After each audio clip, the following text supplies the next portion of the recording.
Hello दोस्तों, RBS हम take YouTube channel में आपका स्वागत है। आज के वीडियो में हम जानने वाले हैं कि कैसे है जो एमआई के टीवी में जो है कोई भी वीडियो जब प्ले करते हैं तो उसका आवाज़ जो है ऑटोमेटिक कम या ज़्यादा होने लगता है।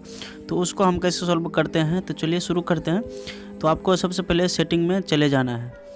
तो दोस्तों सेटिंग में ऊपर बटन दबाएंगे ऊपर वाला, उसके बाद यहाँ से सेटिंग में स्क्रॉल करेंगे, करते ही सेटिंग पे जाएंगे। उसके बाद यहाँ से पिछला को दबा के ओके करेंगे। ओके करने के बाद दोस्तों यहाँ से आपको एडिशनल सेटिंग में आना है।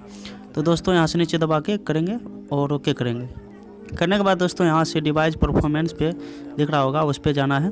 तो चलिए हम उस पर चलते हैं। तो जाने के बाद यहाँ से ओके करेंगे। ओके करने के बाद दोस्तों यहाँ से आपको साउंड खोजना है, कहाँ पे है। तो चलिए साउंड पे चलते हैं। साउंड पे जाने के बाद आपको यहाँ से क्लिक करना है ओके।